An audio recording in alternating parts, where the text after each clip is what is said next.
Now, a question to reflect upon is whether man acts as per his free will or is he compelled and constrained? Well, some things are subject to the free will of man. Things such as justice, you can decide to be just or to be unjust. Equity, also tyranny and injustice. In other words, good and evil actions.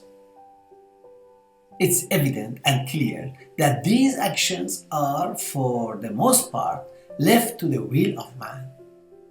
But there are also certain things to which man is forced and compelled. Suppose sleep. You are compelled to sleep. You can't avoid it. Death. We have no option. Sickness or decline of power, injuries, and misfortunes.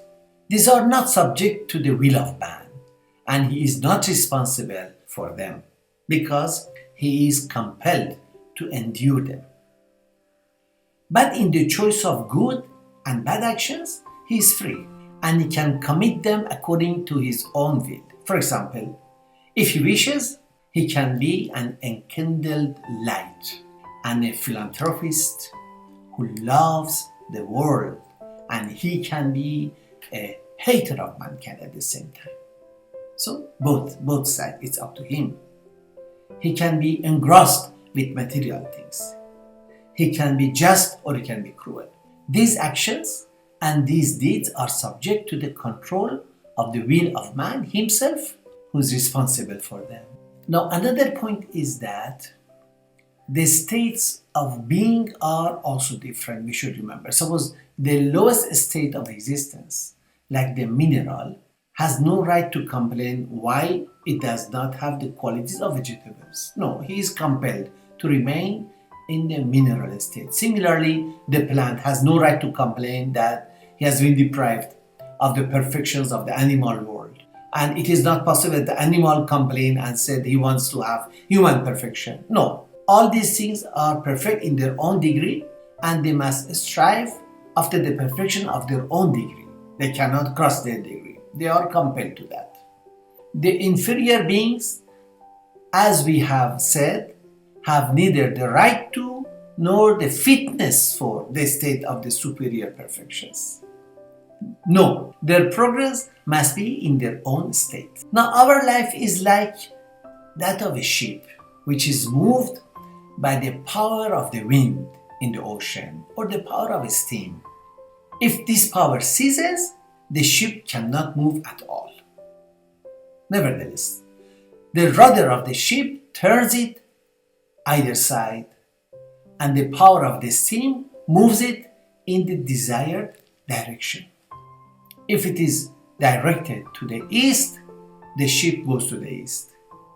If it is directed to the west, it goes to the west.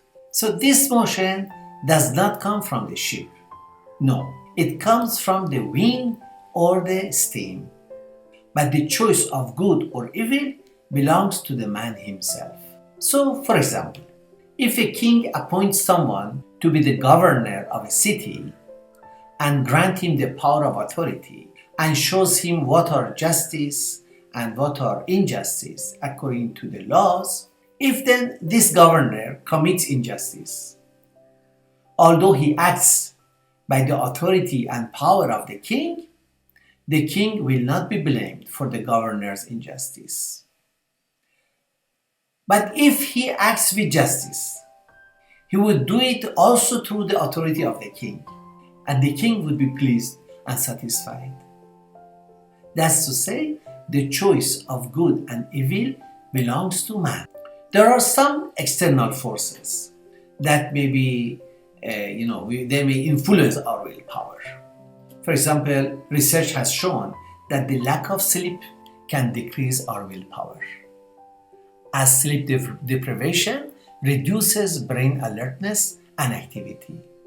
Again, decision making is affected if there is lack of sleep, and coordination of thoughts and action and divergent thinking, they are all hampered. So this is an external element that can affect our willpower. Although willpower belongs to all, people who nurture their willpower are more focused. They are happier and more satisfied. So such people can handle stress better and deal with conflicts and diversity issues more effectively.